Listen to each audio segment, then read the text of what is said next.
This is Rabbi Kerry Chaplin over here at Lab Shul, and we created Resist Burnout as a 15-minute weekly call to restore, regenerate, and return to who you are. And whether you're calling in every week now or this is your first time calling, I know you know the need for this sort of space, this sort of moment to return and regenerate. Otherwise, you wouldn't be on the call. Whatever your personal rituals or practices or religions, the Lab Shul team and I hope this call will be a kind of way station and one of many that sustains you and your commitment and your energy in doing this justice work in the resistance. We're trying something a bit different today. Instead of having both a meditation and some words of inspiration, we're going to extend the meditation from 5 minutes to 10 minutes. And it will again be led by Rhonda Rosen, which I'm very excited she's back. If you have feedback about this format afterwards, I totally welcome it. You can find me on Facebook, Kerry Chaplin, and please do share any feedback. Everyone is on mute because of the brief nature of the call, and that means no introductions, but of course we want to honor the temporary community of like-minded strangers, and it turns out some friends located throughout the country. So please, when the call is over, you could post a word about what's on your mind after listening, or a photo of who you're listening with, your sunny corner of the office. If you're in the car, please wait till you're done driving. But that's how we can create a sense of community with one another, despite our distance and our being on mute. In the meantime, I'll say something about who I know is on this call today. There are folks from Illinois and California, Florida, Massachusetts, Vermont, DC, and Pennsylvania. I'm sure other places too. And there are people on this call who are working for immigrant rights, for healthcare access, for queer rights, academics, artists, peacemakers, troublemakers, politicos, people planning to run for office, consultants, parents, and all of us pursuing the world we aspire to live in. We gather on this call to practice our own helpfulness, and we have just this one self and a whole lot of work to do with it. With that, I'll introduce Rhonda Rosen, calling in from outside of Pittsburgh, Mars, Pennsylvania. Rhonda has been practicing mindfulness meditation since '73 and leading mindfulness meditation for 10 years, and we're happy that she's back with us again this week. Rhonda. Hi. Hi. Can you hear me? Hi. I can hear you. Yeah. Excellent. Okay. So Rhonda, there's a kind of clicking. There's a clicking on the phone. I don't know if that's. Do you hear it? A little bit. I don't know what that is. I'm going to mute myself and see if it goes away. Okay. There's still the clicking. Yeah. Okay. I tell you what, I am going to take myself off the headphones and do it with the regular speaker. Maybe it's the connection to the headphones. Okay. Okay? No worries. All right. Okay, here we go. I'm going to try that.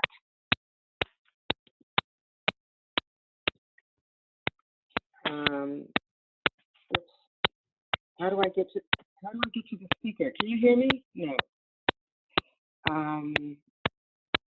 I'm on speaker. Is this better? It's still there. It's still there. Would you be willing to call in again? I will be happy to do that, and I'm sure you can have something to say while I do that. I will do that. Okay. Sure.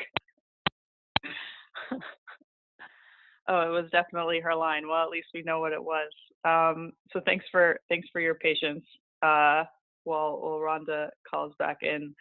In the meantime, I'll just say last week, the end of last week was really tough, and around the ACHA and the ACA. And it's a really scary moment if there is any kind of compromise that might come up moving forward, that people we love and care about and we ourselves are vulnerable to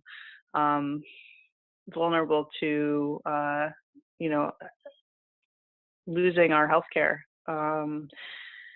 So I'm especially grateful that we all called in today to have this moment together, so that we can that we can do the work we need to do to make sure that we and others have access to healthcare. Okay, Rhonda, I'm going to unmute you again. Rhonda? Okay. Yes, can you hear me? Oh, that's so much better. Thank you. Okay, good. Okay, we'll go be for able it. to much improve meditation. Okay. So with this 10 minutes, I'm hoping we can use this time to deepen our practices, to having access to our internal sources of strength. It's been a difficult week with the assaults on healthcare and the core values of an inclusive democracy, and some of us are at risk, which affects all of us. To sustain ourselves, we need to be able to move inward, to root ourselves to a foundational truth. And I find that this can also be done with metaphor and storytelling. So we can start now with moving inward with the breath and awareness of sensation, our sounds, and then move into the world of the imagination. I will take you on a fanciful journey. You're welcome to use your imagination with me, or you can simply sit here where you are, aware of your breath, aware of the quality of light and sound, and the sensations of being alive in your body. To turn inward to the vitality of this present moment. If you like, you can close your eyes or leave them slightly open. If you're in a public place, you can even put your phone in your hands and not worry about drawing attention to yourself by being quiet, as long as you feel safe enough to draw inward here, now, breathing. So here's the inhale, and here's the exhale, and the transition in between. It's so good to know there's nothing else you need to be doing at this moment. This is your time, outside of all the jobs and roles and responsibilities. You can unhook anyone who tugs on you. This breath, soft and subtle, breathing all by itself.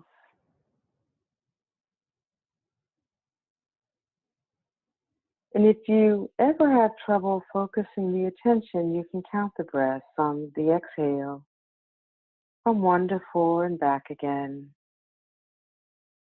Just breathing. The mind does not have to be quiet in order for the body to relax.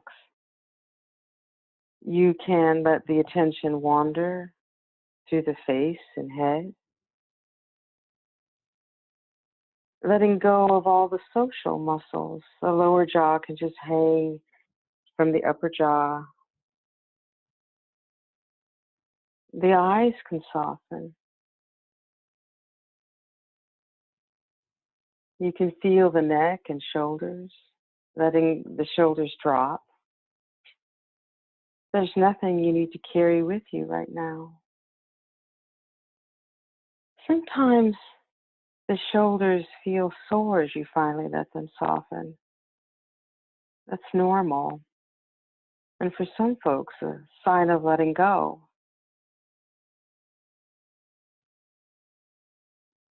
You can feel the weight of the arms. Feel the hands. The fingers will warm as you relax. And here is the upper back and chest, expanding and contracting with each breath. Feeling what it feels like to be alive in this body. All the organs function all on their own. There's nothing you need to do, create, or fix. Sometimes the beat of the heart becomes more obvious.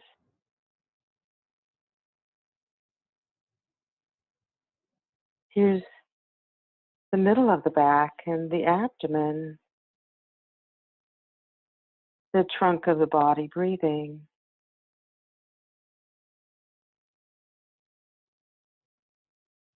And the lower back, and the hips and pelvis. The breath moves here too. feeling the weight of the body supported.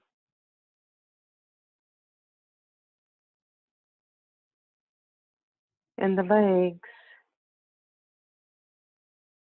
the thighs,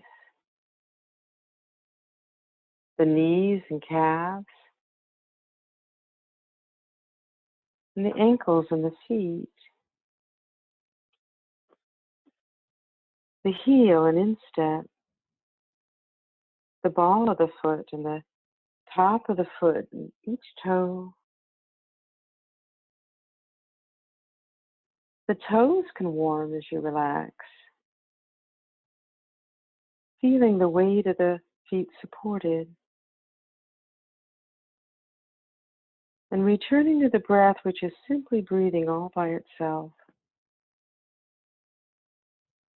Here is the inhale, and here is the exhale, a continuous circle. The attention can stay here with the breath and the body, or you can go on a imaginative journey with me. You can listen to my words or lose my words. You may just hear the tone of my voice or not hear my voice at all, staying rooted in the sensations of your body. If you like, I invite you to imagine you're in a waiting room. Just a few other people in the room, lost in their own thoughts or reading, all waiting, and there's no other place to be. There is no way to hurry it up. It's okay. A bit boring, maybe. But you can always people watch or thumb through an old magazine sitting there. Maybe noticing your breath or not. The weight of your body in the fairly comfortable chair. Learning to wait is a good thing. And eventually someone opens the door. It is surprising to see it's a groundhog, friendly enough at the open door and invites you to follow him in. This is a curious thing, a groundhog speaking. You follow the animal down the tunnel, which is more than big enough, just enough light, comfortable enough. It's surprisingly okay. Walking down the tunnel corridor, a gentle slope downward. Eventually, it leads to an extremely large chamber. It is so vast you can't see its limits above you and around you. The air is clear and clean. It's fairly dark, no clear source of light. And as your eyes adjust, you see a huge body of water. And sitting around the reservoir are representative animals from all over the world. One of each, you see them sitting. And you take your place in the circle. The groundhog guide joins. It's silent here. The water, the vast dark water, holds the sum of all their mutual respect.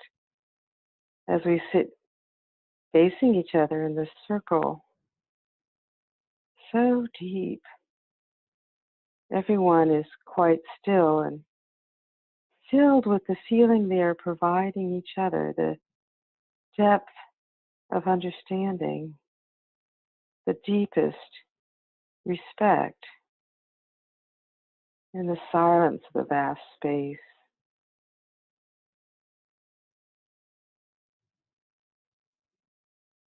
And when you know what you need to know and this feeling is within you, you can get up from the circle and walk back up the path, up the corridor.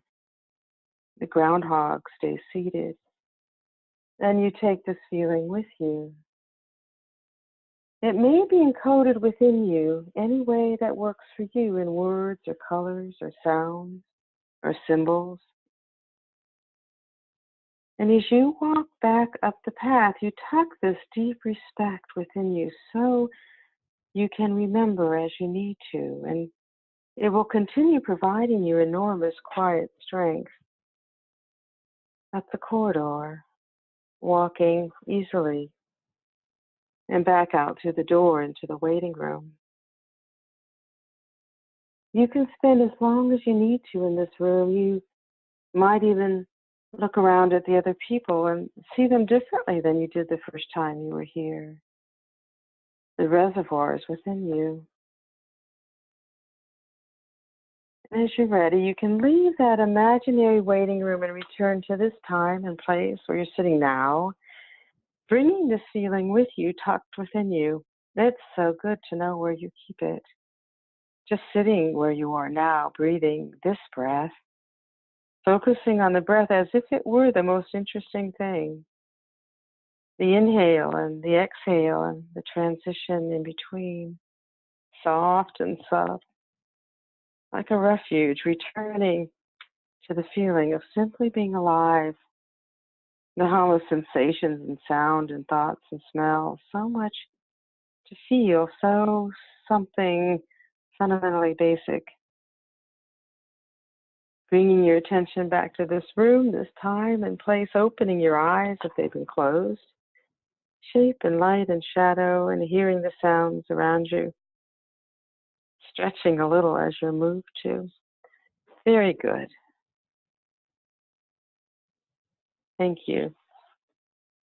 Thank you, Rhonda, for offering us that practice of imagination to really find that inward source of truth to sustain ourselves.